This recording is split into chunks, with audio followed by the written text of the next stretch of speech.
नमस्कार, जय हिंद, वंदे मातरम। स्वागत है आप सभी का बिहार के सबसे बड़े न्यूज चैनल में। तो चलिए दोस्तों, नजर डालते हैं बिहार के मुख्य समाचारों और आज की बड़ी खबरों पर। आज प्रदेश के किसानों, गरीबों, मजदूरों, बेरोजगार युवाओं और माताओं बहनों के लिए कई अहम और राहत भरी खबरें सामने आ रही हैं। बिहार में भ्रष्टाचार, गरीबी, बेरोजगारी, बिजली और पानी से जुड़ी समस्याओं को खत्म करने के लिए मुख्यमंत्री नीतीश कुमार की सरकार बड़े फैसले लेने जा रही है। पीएम किसान सम्मान निधि की अगली किस्त कब जारी होगी, इसकी पूरी जानकारी हम आपको देंगे। इसके साथ ही आज से प्रदेश में 10 से 15 नए नियम लागू हो रहे हैं, जिनका सीधा असर आप पर पड़ सकता है। पेट्रोल, डीजल, सोना और चांदी के ताजा भाव, मौसम का हाल और सरकार की नई घोषणाओं पर भी विस्तार से चर्चा करेंगे। अगर आप बिहार के निवासी हैं तो चैनल को सब्सक्राइब जरूर करें और वीडियो अंत तक देखें ताकि किसी भी योजना के लाभ से वंचित न रहें। पहला, बिहार सरकार ने मुख्यमंत्री किसान सम्मान निधि के तहत सालाना सहायता में 3,000 रुपये की ऐतिहासिक वृद्धि की है। अब किसानों को केंद्र और राज्य की योजनाओं से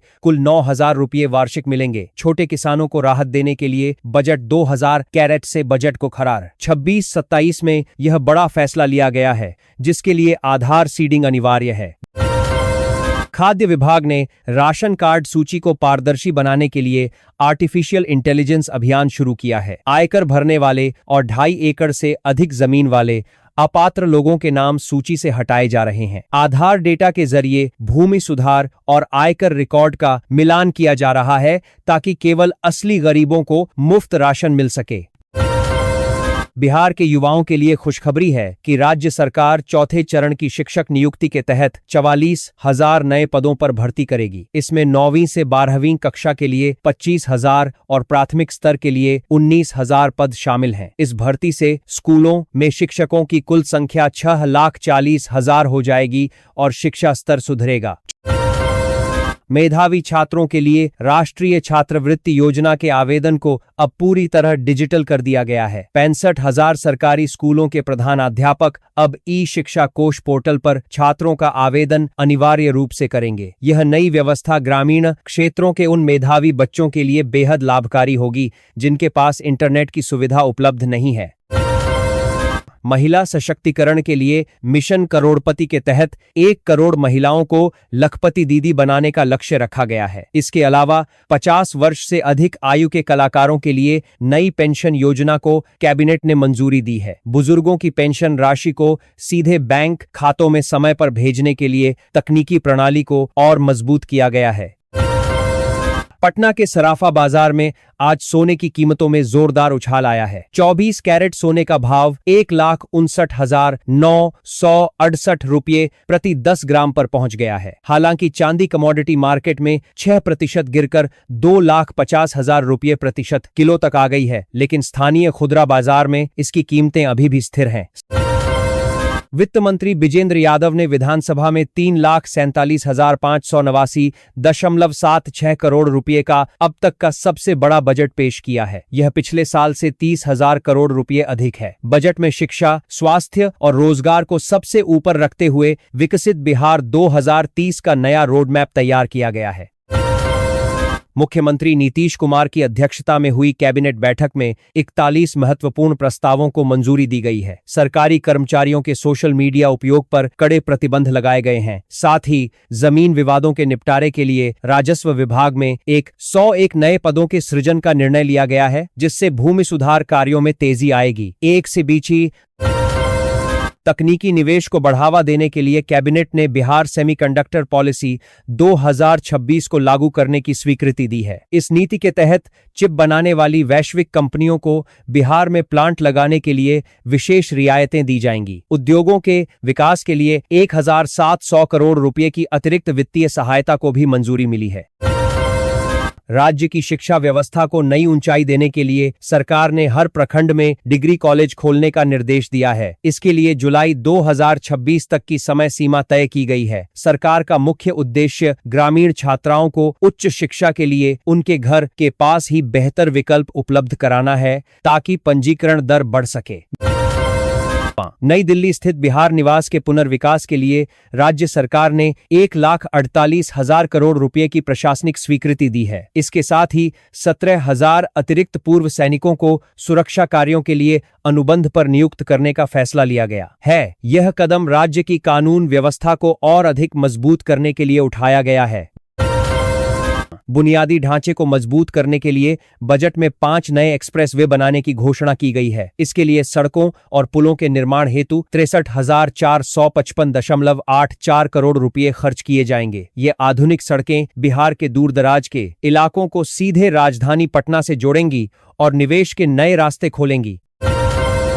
ऊर्जा क्षेत्र में क्रांति लाते हुए लखीसराय में विशाल सौर ऊर्जा पावर बैंक तैयार किया जा रहा है। इसका लक्ष्य 2027 तक 301 मेगावाट हरित बिजली का उत्पादन करना है। यह परियोजना बिहार को सौर ऊर्जा के मामले में आत्मनिर्भर बनाएगी और बिजली की बढ़ती मांग को पूरा करने में महत्वपूर्ण भूमिका निभाएगी। प्रीपेड स्मार्ट मीटर उपभोक्ताओं को राहत देते हुए बिजली विभाग ने रिचार्ज खत्म होने के बाद भी 72 घंटे का ग्रेस पीरियड देने का फैसला किया है। इस अवधि में उपभोक्ताओं की बिजली नहीं काटी जाएगी, जिससे उन्हें समय पर रिचार्ज करने की सुविधा मिलेगी। सरकार का यह कदम डिजिटल मीटर व्यवस्था को और अधिक उपभोक्ता अनुकूल बनाने के लिए है।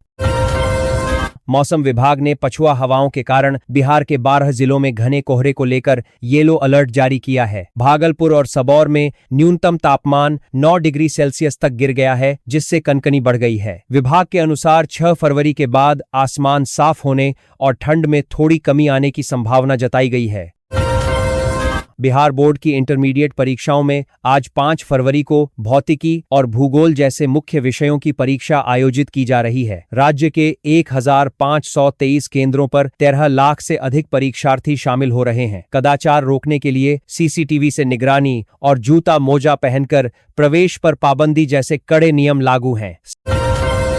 खेल बजट में 1,000 करोड़ रुपए से अधिक की भारी वृद्धि की गई है। सरकार का लक्ष्य हर पंचायत स्तर पर खेल क्लबों का गठन करना है, ताकि ग्रामीण प्रतिभाओं को मौका मिल सके। राजगीर में अंतर्राष्ट्रीय खेल स्टेडियम का काम भी अंतिम चरण में है, जिससे बिहार आने वाले समय में विश्व स्तरीय खेलों का केंद्र बनेगा।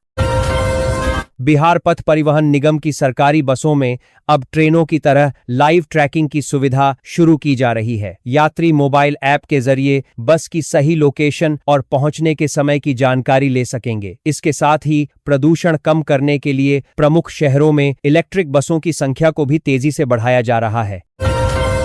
कृषि रोडमैप 4 और 5 के माध्यम से सरकार ने मक्का और दलहन के उत्पादन को दोगुना करने का लक्ष्य रखा है। किसानों को पंचायत स्तर पर ही न्यूनतम समर्थन मूल्य पर फसल बेचने की सुविधा मिलेगी। सिंचाई के लिए 15,000 करोड़ रुपए का प्रावधान किया गया है, ताकि गंगा कोशी परियोजनाओं के जरिए हर खेत तक पानी पहुंचे। ग्रामीण क्षेत्रों में जमीन के सरकारी सर्कल रेट में 13 वर्षों के लंबे अंतराल के बाद बढ़ोतरी का फैसला लिया गया है। इससे उन किसानों को सीधा फायदा होगा जिनकी जमीन सरकारी परियोजनाओं के लिए अधिग्रहित की जाती है। नए रेट लागू होने से उन्हें अब जमीन का अधिक और उचित मुआवजा मिल सकेगा, जो ग्रामीण समृद्धि में सहायक होगा।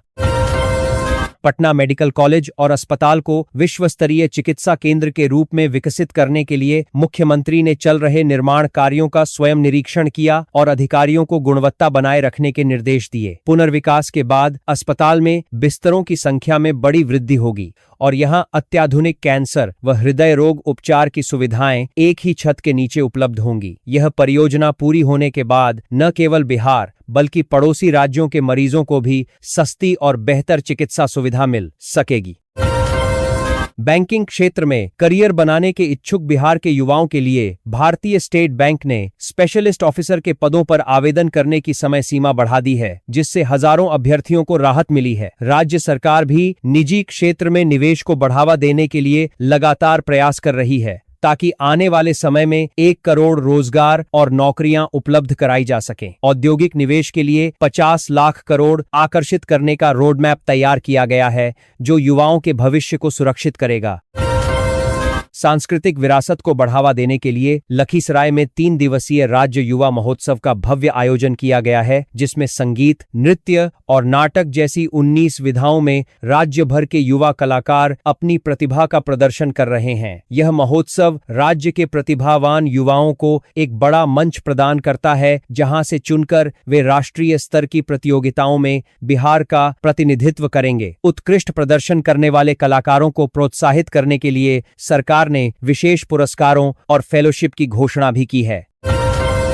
संगीत की परंपरा को जीवंत रखने के लिए बक्सर जिले के डुमरांव में भारत रत्न उस्ताद बिस्मिल्लाह खां के नाम पर एक नए संगीत महाविद्यालय की स्थापना की जा रही है, जिसके लिए 87.81 करोड़ रुपए की मंजूरी मिली है। यह कॉलेज भवन के साथ साथ संगीत की विभिन्न विधाओं की पढ़ाई के लिए आधुनिक प्रयोगशालाएं और आंतरिक सड़कों का निर्माण होगा। यह महाविद्यालय बिहार की शास्त्रीय संगीत की जड़ों को मजबूत करेगा और आने वाली पीढ़ी को विश्व प्रसिद्ध कलाकारों से प्रेरणा लेने का अवसर प्रदान करेगा।